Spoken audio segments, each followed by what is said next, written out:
All, welcome to my channel. അപ്പൊ ഇന്നത്തെ നമ്മുടെ ക്ലാസ് എന്ന് പറഞ്ഞിട്ടുണ്ടെങ്കിൽ PSC പരീക്ഷകളിൽ, അതായത് LDC തുടങ്ങി ഡിഗ്രി ലെവൽ വരെയുള്ള എക്സാമുകളിലെ പ്രധാനപ്പെട്ട ഒരു ഭാഗമാണ് കണ്ണ്.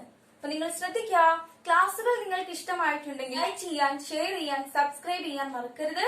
ഓക്കെ, അപ്പൊ നമുക്ക് ക്ലാസ്സിലോട്ട് പോവാം.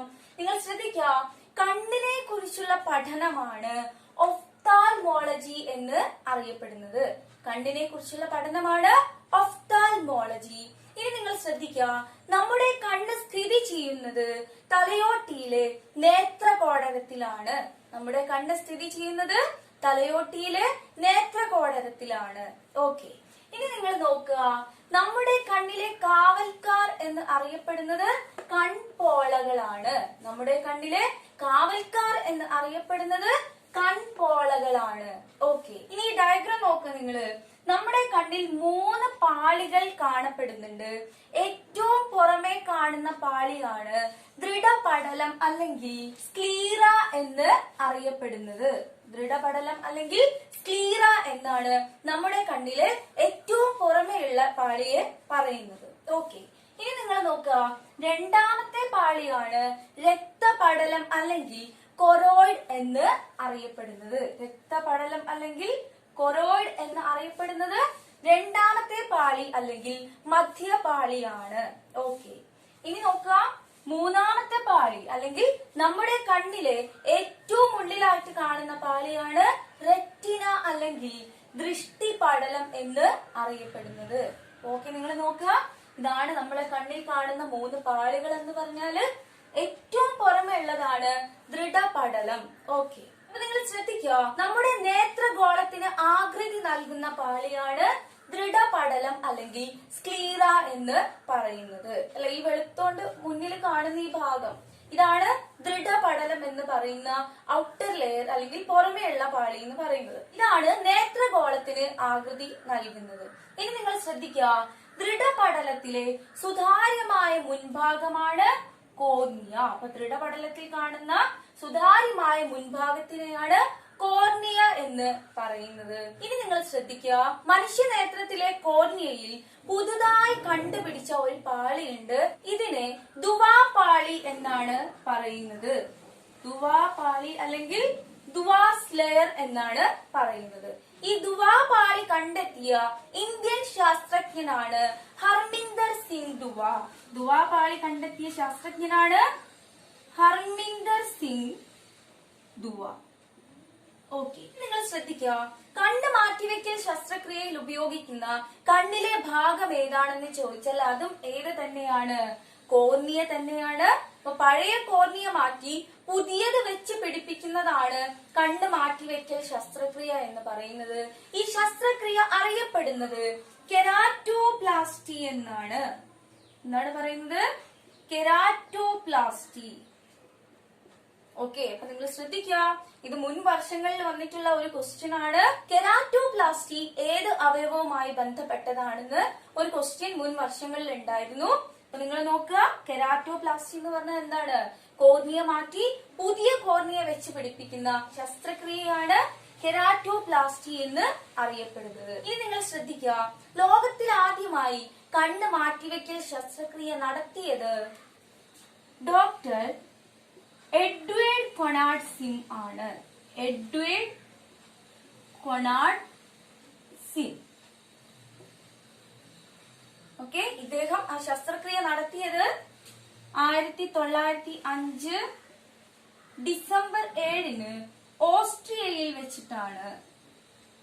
ഓക്കെ, നിങ്ങൾ ശ്രദ്ധിക്കുക, ആദ്യത്തെ കണ്ണ് മാറ്റിവെക്കൽ ശസ്ത്രക്രിയ നടന്നത് 1905 ഡിസംബർ 7 ഓസ്ട്രിയയിൽ വെച്ചാണ്. ഇത് നടത്തിയത് ഡോക്ടർ എഡ്വേർഡ് കൊണാർഡ് സിം ആണ്. ഓക്കെ, നിങ്ങൾ ശ്രദ്ധിക്കുക, കാഴ്ചശക്തി പരിശോധിക്കാൻ ഉപയോഗിക്കുന്ന ചാർട്ടാണ് സ്നെല്ലൻ ചാർട്ട്. Snellen chart.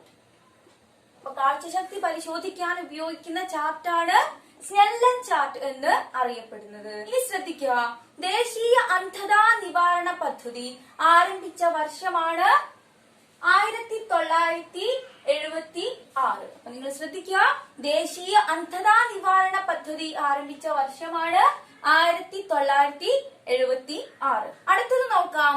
കണ്ണിന്റെ ഉൾവശം പരിശോധിക്കാൻ ഉപയോഗിക്കുന്ന ഉപകരണമാണ് ഒഫ്താൽമോസ്കോപ്പ്. എന്താണ് ഒഫ്താൽമോസ്കോപ്പ്? എന്താണ് ഒഫ്താൽമോസ്കോപ്പ് എന്ന് പറഞ്ഞിട്ടുണ്ടെങ്കിൽ കണ്ണിന്റെ ഉൾവശം പരിശോധിക്കാൻ ഉപയോഗിക്കുന്ന ഉപകരണമാണ് ഒഫ്താൽമോസ്കോപ്പ് എന്ന് അറിയപ്പെടുന്നത്. ഓക്കെ, അപ്പൊ നമ്മള് ആദ്യത്തെ ലെയർ പറഞ്ഞു. ആ ലെയറിൽ കോർണിയ ഉണ്ടെന്ന് പറഞ്ഞു. കോർണിയയുമായി ബന്ധപ്പെട്ട് നമ്മള് കെരാറ്റോപ്ലാസ്റ്റി പറഞ്ഞു. പിന്നെ നമ്മൾ പറഞ്ഞു കാഴ്ചശക്തി പരിശോധിക്കാൻ ഉപയോഗിക്കുന്ന ചാർട്ടാണ് സ്നെല്ലൻ ചാർട്ട്. ദേശീയ അന്ധതാ നിവാരണ പദ്ധതി നടപ്പാക്കിയ വർഷം 1976 കണ്ണിന്റെ ഉൾവശം പരിശോധിക്കാൻ ഉപയോഗിക്കുന്ന ഉപകരണമാണ് ഒഫ്താൽമോസ്കോപ്പ്. ഓക്കെ, ശ്രദ്ധിക്കുക. ഈ കോർണിയയ്ക്ക് പിറകിലായി കാണുന്ന ഇരുണ്ട മറ പോലെയുള്ള ഭാഗമാണ് ഐറിസ്. ഓക്കെ, അപ്പൊ എന്താണ് ഐറിസ് എന്ന് പറയുന്നത്? കണ്ണിലെ സുതാര്യമായ മുൻഭാഗമാണ് കോർണിയ. ഇതിന് പുറകിലായി കാണുന്ന ഇരുണ്ട മറ പോലെയുള്ള ഭാഗമാണ് ഐറിസ്. ഈ ഐറിസിന്റെ നടുവിലുള്ള സുഷിരമാണ് കൃഷ്ണമണി അല്ലെങ്കിൽ പ്യൂപ്പിൾ എന്ന് അറിയപ്പെടുന്നത്. നിങ്ങൾ നോക്കുക, ഐറിസിന്റെ നടുവിലായി കാണുന്ന ഈ സുഷിരമാണ് കൃഷ്ണമണി അല്ലെങ്കിൽ പ്യൂപ്പിൾ എന്ന് അറിയപ്പെടുന്നത്. ഈ കൃഷ്ണമണിയുടെ പ്രാധാന്യം എന്താണെന്ന് ചോദിച്ചിട്ടുണ്ടെങ്കിൽ നമ്മുടെ കണ്ണിലേക്ക് വരുന്ന പ്രകാശത്തിന്റെ അളവിനെ നിയന്ത്രിക്കുന്നത് കൃഷ്ണമണിയാണ്. അതായത് തീവ്രപ്രകാശത്തിൽ കൃഷ്ണമണി ചുരുങ്ങുകയും മങ്ങിയ വെളിച്ചത്തിൽ ഇത് വികസിക്കുകയുമാണ് ചെയ്യുന്നത്. അങ്ങനെ ചുരുങ്ങുകയും വികസിക്കുകയും ചെയ്തിട്ട് നമ്മുടെ കണ്ണിലേക്ക് വരുന്ന പ്രകാശത്തിന്റെ അളവിനെ നിയന്ത്രിക്കാൻ സഹായിക്കുന്ന ഭാഗമാണ് കൃഷ്ണമണി. ഓക്കെ, ഇനി നിങ്ങൾ ശ്രദ്ധിക്കുക. ഈ കൃഷ്ണമണിക്ക് പുറകിലായിട്ടാണ് നമ്മുടെ നേത്ര ലെൻസ് സ്ഥിതി ചെയ്യുന്നത്. ഉണ്ടോ? ഇവിടെ ഇതിന് പുറകിലായിട്ടാണ് നമ്മുടെ നേത്ര ലെൻസ് സ്ഥിതി ചെയ്യുന്നത്. നമ്മുടെ നേത്ര ലെൻസ് ബൈകോൺവെക്സ് ലെൻസ് ആണ്. നമ്മുടെ നേത്ര ലെൻസ് ബൈകോൺവെക്സ് ലെൻസ് ആണ്. ബൈകോൺവെക്സ്. നിങ്ങൾ ശ്രദ്ധിക്കുക, നമ്മൾ അടുത്തുള്ള വസ്തുക്കളെയും ദൂരെയുള്ള വസ്തുക്കളെയും കാണുന്നുണ്ട് അല്ലെ? അതിന് സാധിക്കുന്നത് ഈ ലെൻസിന്റെ വക്രതയിൽ മാറ്റം വരുത്തിയിട്ടാണ്. അതായത് ഇത് വലുതാവുകയും ചെറുതാവുകയും ചെയ്തിട്ടാണ്. അപ്പൊ ഈ ലെൻസിനെ അതിന്റെ വക്രത ക്രമീകരിക്കാൻ സഹായിക്കുന്ന ഇവിടെ കാണുന്ന പേശികളാണ് സീലിയറി പേശി എന്ന് പറയുന്നത്. എന്താണ് സീലിയറി പേശി? സീലിയറി പേശി. ഓക്കെ, അപ്പൊ എന്താണ് സീലിയറി പേശിന്റെ പ്രാധാന്യം എന്ന് പറഞ്ഞിട്ടുണ്ടെങ്കിൽ ലെൻസിന്റെ വക്രത ക്രമീകരിക്കാൻ സഹായിക്കുന്ന പേശികളാണ് സീലിയറി പേശി എന്ന് അറിയപ്പെടുന്നത്. ഓക്കെ, ഇനി നിങ്ങൾ ശ്രദ്ധിക്കുക. നമ്മുടെ കണ്ണിലെ രണ്ടാമത്തെ പാളിയാണ് രക്തപടലം അല്ലെങ്കിൽ കൊറോയിഡ് എന്ന് അറിയപ്പെടുന്നത്. ഈ രക്തപടലത്തിന്റെ പ്രാധാന്യം എന്താണെന്ന് ചോദിച്ചാൽ കണ്ണിലെ കലകൾക്ക് ഓക്സിജനും പോഷണവും പ്രദാനം ചെയ്യുന്ന കണ്ണിലെ പാളി ഏതാണെന്ന് ചോദിച്ചാൽ അത് രക്തപടലം അല്ലെങ്കിൽ കൊറോയിഡ് ആണ്. അപ്പൊ നിങ്ങൾ ശ്രദ്ധിക്കുക, ഈ രക്തപടലത്തിന് നിറം നൽകുന്ന വർണ്ണവസ്തുവാണ് മെലാനിൻ. മെലാനിന്റെ പ്രാധാന്യം എന്താണ്? രക്തപടലത്തിന് നിറം നൽകുന്ന വർണ്ണവസ്തുവാണ് മെലാനിൻ. ഓക്കെ, ഇനി നിങ്ങൾ ശ്രദ്ധിക്കുക. നമ്മുടെ കണ്ണിൽ ഏറ്റവും ഉള്ളിലായിട്ട് കാണുന്ന പാളിയാണ് റെറ്റിന അല്ലെങ്കിൽ ദൃഷ്ടിപടലം. ഓക്കെ, ശ്രദ്ധിക്കണേ. ഈ ദൃഷ്ടിപടലം അല്ലെങ്കിൽ റെറ്റിനയിലാണ് പ്രതിബിംബം രൂപപ്പെടുന്നത്. അപ്പൊ നോക്കുക, കണ്ണിൽ പ്രതിബിംബം രൂപപ്പെടുന്ന പാളി ഏതാണ്? റെറ്റിന അല്ലെങ്കിൽ ദൃഷ്ടിപടലമാണ്. നിങ്ങൾ ശ്രദ്ധിക്കുക, ഈ റെറ്റിനയിൽ എന്താണ് മൂന്നാമത് കാണുന്ന ഈ പാളിയാണ് റെറ്റിന. ഈ റെറ്റിനയിൽ ഏറ്റവും കാഴ്ചശക്തിയുള്ള ഭാഗം, അതല്ലെങ്കിൽ നമ്മുടെ കണ്ണിൽ തന്നെ ഏറ്റവും കാഴ്ചശക്തിയുള്ള ഭാഗമാണ് ഇവിടെ കാണുന്ന പീതബിന്ദു അല്ലെങ്കിൽ യെല്ലോ സ്പോട്ട് എന്ന് അറിയപ്പെടുന്നത്. അപ്പൊ റെറ്റിനയിൽ കാണുന്ന പീതബിന്ദു എന്ന് പറയുന്ന ഭാഗത്തിനാണ് നമ്മുടെ കണ്ണിൽ ഏറ്റവും കൂടുതൽ കാഴ്ചശക്തിയുള്ളത്. പീതബിന്ദു അല്ലെങ്കിൽ യെല്ലോ സ്പോട്ട് എന്ന് പറയുന്ന ഭാഗം. അപ്പൊ ഓക്കെ, നിങ്ങൾ ശ്രദ്ധിക്കുക. എന്താണ് ഈ പീതബിന്ദുവിൽ ഇത്രയ്ക്ക് കാഴ്ച കൂടാൻ കാരണം? ഇവിടെ പ്രകാശത്തിന്റെ സാന്നിധ്യത്തിൽ ഉത്തേജിതമാകുന്ന രണ്ട് കോശങ്ങൾ അല്ലെങ്കിൽ പ്രകാശഗ്രാഹികൾ കാണപ്പെടുന്നുണ്ട്. ഇവയാണ് റോഡ് കോശങ്ങളും കോൺ കോശങ്ങളും. ഇവയാണ് റോഡ് കോശം അല്ലെങ്കിൽ കോൺ കോശം. ഓക്കെ, നിങ്ങൾ ശ്രദ്ധിക്കുക. നമുക്ക് മങ്ങിയ വെളിച്ചത്തിൽ കാഴ്ച തരുന്ന കോശം അല്ലെങ്കിൽ പ്രകാശഗ്രാഹി എന്ന് പറയുന്നത് റോഡ് കോശമാണ്. നോക്കണേ, നമുക്ക് മങ്ങിയ വെളിച്ചത്തിൽ കാഴ്ച തരാനും വസ്തുക്കളെ കറുപ്പ്, വെളുപ്പ് എന്നീ നിറങ്ങളിൽ കാണാൻ സഹായിക്കുന്നതും ഏത് തന്നെയാണ്? റോഡ് കോശം തന്നെയാണ്. ഈ റോഡ് കോശത്തിൽ കാണപ്പെടുന്ന വർണ്ണകമാണ് റോഡോപ്സിൻ. റോഡ് കോശത്തിലെ വർണ്ണകമാണ് റോഡോപ്സിൻ. നിങ്ങൾ ശ്രദ്ധിക്കുക, വിഷ്വൽ പർപ്പിൾ എന്ന് അറിയപ്പെടുന്ന വർണ്ണകം ഏതാണ്? റോഡോപ്സിൻ ആണ്. റോഡോപ്സിൻ ആണ് എന്തായിട്ട് അറിയപ്പെടുന്നത്? വിഷ്വൽ പർപ്പിൾ എന്ന് അറിയപ്പെടുന്ന വർണ്ണകം വിഷ്വൽ പർപ്പിൾ. ഓക്കെ, ഇനി നിങ്ങൾ ശ്രദ്ധിക്കുക, വിറ്റാമിൻ എയിൽ നിന്ന് നിർമ്മിക്കപ്പെടുന്ന റോഡോപ്സിനിലെ ഘടകമാണ് റെറ്റിനിൻ. എന്താണ്?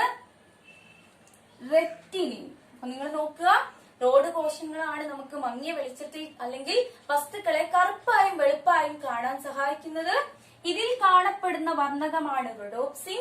വിഷ്വൽ പർപ്പിൾ എന്ന് അറിയപ്പെടുന്ന വർണ്ണകവും റോഡോപ്സിൻ ആണ്. അടുത്തത് നോക്കുക, വിറ്റാമിൻ എയിൽ നിന്ന് നിർമ്മിക്കപ്പെടുന്ന റോഡോപ്സിനിലെ ഘടകമാണ് റെറ്റിനിൻ.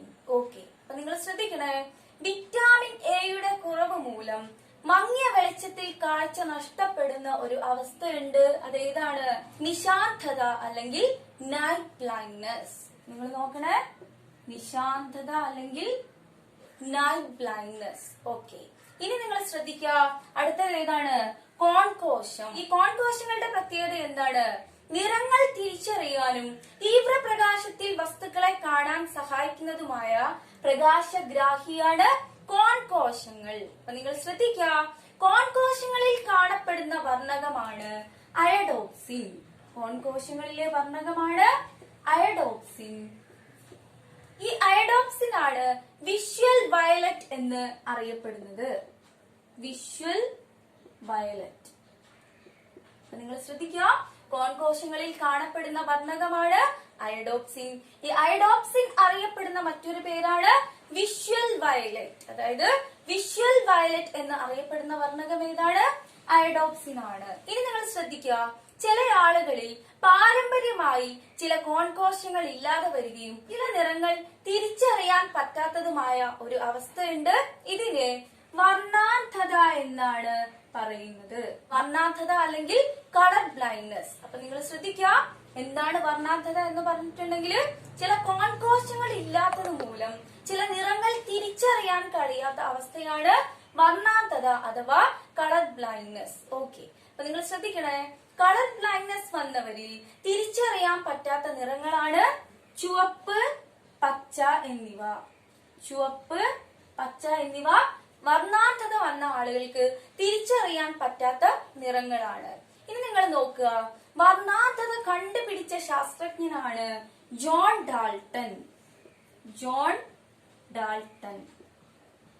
ഓക്കെ, അതുകൊണ്ട് തന്നെ വർണ്ണാന്ധത അറിയപ്പെടുന്ന മറ്റൊരു പേരാണ് ഡാൾട്ടനിസം. ഡാൾട്ടനിസം. നോക്കുക, ഡാൾട്ടനിസം എന്ന് അറിയപ്പെടുന്ന അവസ്ഥ ഏതാണ്? വർണ്ണാന്ധത. ഓക്കെ, ഇനി നിങ്ങൾ നോക്കുക, വർണ്ണാന്ധതയെ പറ്റി ആദ്യമായി വിശദീകരിച്ച ശാസ്ത്രജ്ഞനാണ് റോബർട്ട് ബോയിൽ. Robert Boyle.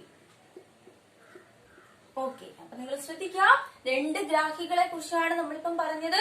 ആദ്യം റോഡ് കോശങ്ങൾ പറഞ്ഞു, അപ്പൊ നമ്മള് കോൺകോശം പറഞ്ഞു അല്ലെ. അപ്പൊ നിങ്ങൾ ശ്രദ്ധിക്കണം, ഇത് മാറിപ്പോവരുത്. വിഷ്വൽ പർപ്പിൾ എന്നറിയപ്പെടുന്നത് റോഡോപ്സിൻ ആണ്. വിഷ്വൽ വയലറ്റ് എന്നറിയപ്പെടുന്നത് കോൺകോശമാണ്. ഇനി നിങ്ങൾ നോക്കുക, ഈ കോൺകോശവുമായി ബന്ധപ്പെട്ട് വരുന്ന ഒരു ചോദ്യമാണ് മൂങ്ങയ്ക്ക് പകൽ വെളിച്ചത്തിൽ കാഴ്ച കുറയാനുള്ള കാരണം എന്താണ്? കോൺകോശങ്ങളുടെ അപര്യാപ്തതയാണ്. അതായത് നമ്മുടെ കണ്ണുകളിലുള്ള കോൺകോശങ്ങൾ എവിടെ കാണുന്നില്ല? മൂങ്ങയുടെ കണ്ണുകളിൽ ഇല്ല. ആയതുകൊണ്ട് അവയ്ക്ക് പകൽ വെളിച്ചത്തിൽ കാഴ്ച കുറവായിരിക്കും. ഓക്കെ, അടുത്തത് നിങ്ങൾ ശ്രദ്ധിക്കുക, നമ്മുടെ കണ്ണിൽ രണ്ട് അറകൾ കാണപ്പെടുന്നുണ്ട്. നോക്കണേ, ഒന്നാമത്തെ അറ എന്ന് പറയുന്നത് ഇവിടെ ഈ കോർണിയയ്ക്കും ലെൻസിനും ഇടയിലായിട്ട് കാണുന്നതാണ് അക്വസ് അറ. ഒന്നാമത്തെ അറ ഏതാണ്? അക്വസ് അറ. ഈ അക്വസ് വിട്രിയസ് അറയിൽ കാണപ്പെടുന്ന ദ്രവമാണ് അക്വസ് ദ്രവം എന്ന് അറിയപ്പെടുന്നത്. അപ്പൊ നിങ്ങൾ ശ്രദ്ധിക്കേണ്ട ഒരു കാര്യം, കണ്ണിലെ കലകൾക്ക് ഓക്സിജനും പോഷണവും നൽകുന്ന ദ്രവം ഏതാണെന്ന് ചോദിച്ചാൽ അതേതാണ്? അക്വസ് ദ്രവമാണ്. പാളി ഏതാന്ന് ചോദിച്ചാൽ നമുക്കറിയാം ഏതായിരുന്നു? രക്തപടലം അല്ലെങ്കിൽ കൊറോയിഡ് ആയിരുന്നു. നോക്കണേ, കണ്ണിലെ കലകൾക്ക് ഓക്സിജനും പോഷണവും നൽകുന്ന ദ്രവമാണ് അക്വസ് ദ്രവം എന്ന് അറിയപ്പെടുന്നത്. ഇനി നിങ്ങൾ ശ്രദ്ധിക്കുക, നമ്മുടെ കണ്ണിലെ രണ്ടാമത്തെ അറ അല്ലെങ്കിൽ വലിയ അറയാണ് വിട്രിയസ് അറ. ഇത് സ്ഥിതി ചെയ്യുന്നത് ലെൻസിന്റെയും റെറ്റിനയുടെയും ഇടയിലാണ്. ലെൻസിന്റെയും റെറ്റിനയുടെയും ഇടയിലാണ് വിട്രിയസ് അറ സ്ഥിതി ചെയ്യുന്നത്. കണ്ണിലെ ഏറ്റവും വലിയ അറ ഏത് തന്നെയാണ്? വിട്രിയസ് അറയാണ്. ഈ വിട്രിയസ് അറയിൽ കാണുന്ന അർദ്ധഖരാവസ്ഥയിലുള്ള പദാർത്ഥമാണ് വിട്രിയസ് ദ്രവം അല്ലെങ്കിൽ സ്ഫടിക ദ്രവം എന്ന് അറിയപ്പെടുന്നത്. നോക്കണേ, സ്ഫടിക ദ്രവം എന്ന് അറിയപ്പെടുന്നത് വിട്രിയസ് ദ്രവമാണ്. വിട്രിയസ് ദ്രവം. അപ്പൊ ഓക്കെ, നിങ്ങൾ ശ്രദ്ധിക്കുക, ഇവിടെ ഒരു കാര്യം കൂടി നോക്കാനുണ്ട്. ഈ റെറ്റിനയിൽ ഏറ്റവും കാഴ്ചശക്തിയുള്ള ഭാഗം നമ്മള് പീതബിന്ദു ആന്ന് പറഞ്ഞു. ഇതിൽ തന്നെ കാഴ്ചശക്തി ഇല്ലാത്ത ഭാഗം കൂടി ഉണ്ട് കേട്ടോ. അത് അന്ധബിന്ദു അല്ലെങ്കിൽ ബ്ലൈൻഡ് സ്പോട്ട് ആണ്. അന്ധബിന്ദുവില് കോൺ കോശങ്ങളോ റോഡ് കോശങ്ങളോ കാണപ്പെടുന്നില്ല. അതും കൂടെ നിങ്ങളൊന്ന് നോട്ട് ചെയ്യുക. ഈ അന്ധബിന്ദുവിന്റെ മറ്റൊരു പ്രത്യേകത എന്താന്ന് ചോദിച്ചാൽ, നമ്മുടെ തലച്ചോറിലേക്ക് പ്രകാശ ആവേഗങ്ങളെ കൊണ്ടുപോകുന്ന നേത്രനാഡി തുടങ്ങുന്നത് എവിടെ നിന്നാണ്? അന്ധബിന്ദുവിൽ നിന്നാണ്. ഇതും കൂടെ ഒന്ന് നിങ്ങള് കൂട്ടിച്ചേർക്കുക. ഓക്കെ, അപ്പൊ ഇത്രയുമാണ് നമ്മളെ കണ്ണിന്റെ ഘടനയുമായി ബന്ധപ്പെട്ട് നമുക്ക് പഠിക്കാനുള്ളത്. ഓക്കെ, ഇനി നിങ്ങൾ ശ്രദ്ധിക്കുക, പൂച്ച, നായ എന്നിവയുടെ കണ്ണുകൾ രാത്രി കാലങ്ങളിൽ തിളങ്ങാൻ കാരണം അവയുടെ കണ്ണുകളിൽ ടപ്പീറ്റം എന്ന പ്രതിഫലന ശേഷിയുള്ള പാളിയുള്ളത് കൊണ്ടാണ്. നോക്കുക, പൂച്ച, നായ എന്നിവയുടെ കണ്ണുകൾ രാത്രി കാലങ്ങളിൽ തിളങ്ങാൻ കാരണം എന്താണ്? അവയിൽ ടപ്പീറ്റം എന്ന പ്രതിഫലന ശേഷിയുള്ള പാളിയുള്ളത് കൊണ്ടാണ്. ഓക്കെ, ഇനി നോക്കാം, കണ്ണിന്റെ തിളക്കത്തിന് കാരണമായ ലോഹമേത്? ഏതാണ്? സിങ്ക്. നിങ്ങൾ ശ്രദ്ധിക്കണേ, കണ്ണിന്റെ തിളക്കത്തിന് കാരണമായ ലോഹമാണ് സിങ്ക്. ഇത് തന്നെയാണ് കണ്ണുനീരിൽ അടങ്ങിയിരിക്കുന്ന ലോഹവും. അപ്പൊ നിങ്ങൾ ശ്രദ്ധിക്കണേ, കണ്ണിന്റെ തിളക്കത്തിനും അതല്ലെങ്കിൽ കണ്ണുനീരിൽ അടങ്ങിയിരിക്കുന്ന ലോഹം ഏതാന്ന് ചോദിച്ചാൽ അത് ഏത് തന്നെയാണ്? സിങ്ക് ആണ്. ഓക്കെ, നോക്കാം, കണ്ണുനീരിൽ അടങ്ങിയിരിക്കുന്ന എൻസൈം ആണ് ലൈസോസൈം. ലൈസോസൈം ഇത് പഠിക്കുമ്പോ പ്രത്യേകം ശ്രദ്ധിക്കുക. ലൈസോസോം എന്നായി പോയത് അത് ഒരു കോശാംഗമാണ്. ഇതാണ് കണ്ണുനീരിൽ കാണപ്പെടുന്ന എൻസൈം എന്ന് പറയുന്നത്. ലൈസോസൈം ആണ്. ഓക്കെ, ഇനി നിങ്ങൾ ശ്രദ്ധിക്കുക, കണ്ണുനീർ ഉൽപ്പാദിപ്പിക്കപ്പെടുന്ന ഗ്രന്ഥി അല്ലെങ്കിൽ കണ്ണുനീർ ഗ്രന്ഥിയെ പറയുന്നത് ലാക്രിമൽ ഗ്രന്ഥി അല്ലെങ്കിൽ ലാക്രിമൽ ഗ്ലാൻഡ് എന്നാണ്. ഓക്കെ, അപ്പൊ ഇത്രയും നിങ്ങൾ നോക്കുക. ടപ്പീറ്റം എന്ന പാളി ഉള്ളത് കൊണ്ടാണ് പൂച്ച, നായ എന്നിവയുടെ കണ്ണുകൾ തിളങ്ങുന്നത്. കണ്ണിന്റെ തിളക്കത്തിനും അല്ലെങ്കിൽ കണ്ണുനീരിൽ കാണപ്പെടുന്ന ലോഹമാണ് സിങ്ക്. അടുത്തത് നോക്കുക, കണ്ണുനീരിൽ കാണപ്പെടുന്ന എൻസൈം ആണ് ലൈസോസൈം. കണ്ണുനീർ ഉൽപ്പാദിപ്പിക്കുന്ന ഗ്രന്ഥിയാണ് ലാക്രിമൽ ഗ്രന്ഥി. ഓക്കെ, ഇനി ശ്രദ്ധിക്കുക, വ്യക്തമായ കാഴ്ചയ്ക്കുള്ള ശരിയായ അകലം എത്രയാണെന്ന് ചോദിച്ചാൽ 25 സെന്റിമീറ്റർ ആണ്. എന്താണ് വ്യക്തമായ കാഴ്ചയ്ക്കുള്ള ശരിയായ അകലം എന്ന് പറയുന്നത്? 25 സെന്റിമീറ്റർ ആണ്. ഇനി നിങ്ങൾ ശ്രദ്ധിക്കേണ്ട ഒരു കാര്യം, ഡിഗ്രി ലെവൽ എക്സാമുകളിലൊക്കെ ചോദിച്ചു വരുന്ന കണ്ണുമായി ബന്ധപ്പെട്ട രണ്ട് പ്രധാന ടേംസ് ആണ്. ഒന്ന് സമഞ്ജനക്ഷമത അല്ലെങ്കിൽ പവർ ഓഫ് അക്കോമഡേഷൻ എന്ന് അറിയപ്പെടുന്നത്. നോക്കണേ, സമഞ്ജനക്ഷമത അല്ലെങ്കിൽ പവർ ഓഫ് അക്കോമഡേഷൻ. രണ്ടാമത്തത് വീക്ഷണ സ്ഥിരത. വീക്ഷണ സ്ഥിരത അല്ലെങ്കിൽ പെർസിസ്റ്റൻസ് ഓഫ് വിഷൻ. അപ്പൊ നിങ്ങൾ നോക്കണേ, ആദ്യത്തേത് സമഞ്ജനക്ഷമത, രണ്ടാമത്തേത് വീക്ഷണ സ്ഥിരത. അപ്പൊ എന്താണ് സമഞ്ജനക്ഷമത എന്ന് പറയുന്നത്? നിങ്ങൾ നോക്കണേ, കണ്ണിൽ നിന്ന് വസ്തുവിലേക്കുള്ള ദൂരം അനുസരിച്ച് പ്രതിബിംബം റെറ്റിനയിൽ തന്നെ പതിപ്പിക്കാനുള്ള കണ്ണിന്റെ കഴിവാണ് സമഞ്ജനക്ഷമത എന്ന് പറയുന്നത്. നോക്കുക, നമ്മളിപ്പം അടുത്തുള്ള വസ്തുക്കളെയും ദൂരെയുള്ള വസ്തുക്കളെയും കാണുന്നുണ്ട്. ഇതിന് സാധിക്കുന്നത് നമ്മുടെ ലെൻസിന്റെ വക്രതയിലുള്ള മാറ്റം കൊണ്ടാണ്, അല്ലെ? ലെൻസ് ചെറുതാവുകയും വലുതാവുകയും ചെയ്തിട്ടാണ് ദൂരെയുള്ളതും അടുത്തുള്ളതുമായ വസ്തുക്കളെ റെറ്റിനയിൽ പതിപ്പിക്കുന്നത്. ഓക്കെ, അപ്പൊ നിങ്ങൾ നോക്കുക, ഇങ്ങനെ ലെൻസിന്റെ വക്രതയിൽ മാറ്റം വരുത്തിക്കൊണ്ട് കണ്ണിൽ നിന്ന് വസ്തുവിലേക്കുള്ള ദൂരം അനുസരിച്ച് പ്രതിബിംബം റെറ്റിനയിൽ തന്നെ പതിപ്പിക്കാനുള്ള കണ്ണിന്റെ കഴിവാണ് സമഞ്ജനക്ഷമത അല്ലെങ്കിൽ പവർ ഓഫ് അക്കോമഡേഷൻ എന്ന് അറിയപ്പെടുന്നത്. ഓക്കെ, അടുത്തത് നോക്കാം, വീക്ഷണ സ്ഥിരത അല്ലെങ്കിൽ പെർസിസ്റ്റൻസ് ഓഫ് വിഷൻ. അപ്പൊ എന്താണെന്ന് നോക്കാം.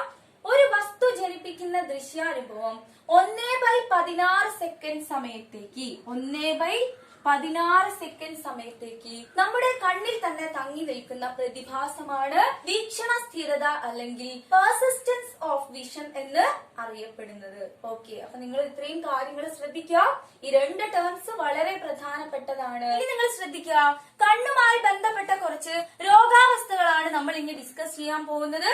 ആദ്യത്തേത് നോക്കാം, ഹ്രസ്വദൃഷ്ടി അല്ലെങ്കിൽ മയോപ്പിയ. എന്താണ് ഹ്രസ്വദൃഷ്ടി എന്ന് പറഞ്ഞിട്ടുണ്ടെങ്കിൽ ശ്രദ്ധിക്കുക, അകലെയുള്ള വസ്തുക്കളെ വ്യക്തമായി കാണാൻ കഴിയാത്ത അവസ്ഥയാണ് ഹ്രസ്വദൃഷ്ടി അല്ലെങ്കിൽ മയോപ്പിയ എന്ന് അറിയപ്പെടുന്നത്.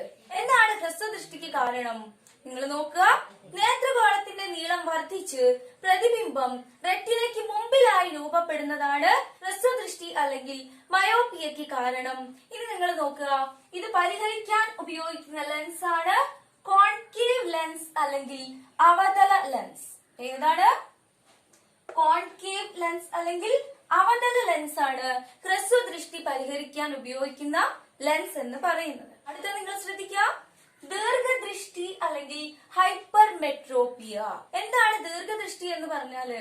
നോക്കുക, അടുത്തുള്ള വസ്തുക്കളെ വ്യക്തമായി കാണാൻ കഴിയാത്ത അവസ്ഥയാണ് ദീർഘദൃഷ്ടി അല്ലെങ്കിൽ ഹൈപ്പർമെട്രോപ്പിയ എന്ന് അറിയപ്പെടുന്നത്. നിങ്ങൾ ശ്രദ്ധിക്കാം, ദീർഘദൃഷ്ടി പരിഹരിക്കാൻ ഉപയോഗിക്കുന്ന ലെൻസാണ് കോൺവെക്സ് ലെൻസ് അല്ലെങ്കിൽ ഉത്തല ലെൻസ് എന്ന് അറിയപ്പെടുന്നത്. നോക്കുക, ദീർഘദൃഷ്ടി അല്ലെങ്കിൽ ഹൈപ്പർമെട്രോപ്പിയ പരിഹരിക്കാൻ ഉപയോഗിക്കുന്ന ലെൻസാണ് കോൺവെക്സ് ലെൻസ് അല്ലെങ്കിൽ ഉത്തല ലെൻസ്. ഓക്കെ, നിങ്ങൾ ശ്രദ്ധിക്കുക, ദീർഘദൃഷ്ടിയും ഹ്രസ്വദൃഷ്ടിയും ഒരുമിച്ച് പരിഹരിക്കാൻ ഉപയോഗിക്കുന്ന ലെൻസാണ് ബൈഫോക്കൽ ലെൻസ്. ഏതാണ്? Bifocal lens. ഈ ബൈഫോക്കൽ ലെൻസ് കണ്ടെത്തിയത് ബെഞ്ചമിൻ ഫ്രാങ്ക്ലിൻ ആണ്. ബൈഫോക്കൽ ലെൻസ് കണ്ടെത്തിയത് ബെഞ്ചമിൻ ഫ്രാങ്ക്ലിൻ ആണ്. ഓക്കെ, നെക്സ്റ്റ് നോക്കുക, വിഷമദൃഷ്ടി അല്ലെങ്കിൽ അസ്റ്റിഗ്മാറ്റിസം. എന്താണ് വിഷമദൃഷ്ടി എന്ന് പറഞ്ഞിട്ടുണ്ടെങ്കിൽ ശ്രദ്ധിക്കുക, നേത്ര ലെൻസിന്റെ വക്രത മൂലം വസ്തുവിന്റെ ശരിയായ പ്രതിബിംബം രൂപപ്പെടാത്ത അവസ്ഥയാണ് വിഷമദൃഷ്ടി അല്ലെങ്കിൽ അസ്റ്റിഗ്മാറ്റിസം എന്ന് അറിയപ്പെടുന്നത്. ഇത് പരിഹരിക്കാൻ ഉപയോഗിക്കുന്ന ലെൻസ് ആണ് സിലിണ്ട്രിക്കൽ ലെൻസ്. ഓക്കെ, അപ്പൊ നിങ്ങൾ ശ്രദ്ധിക്കുക, വിഷമദൃഷ്ടി അല്ലെങ്കിൽ അസ്റ്റിഗ്മാറ്റിസം പരിഹരിക്കാൻ ഉപയോഗിക്കുന്ന ലെൻസ് ആണ് സിലിണ്ട്രിക്കൽ ലെൻസ്. ഓക്കെ, നെക്സ്റ്റ് നിങ്ങൾ നോക്കുക, ഗ്ലോക്കോമ.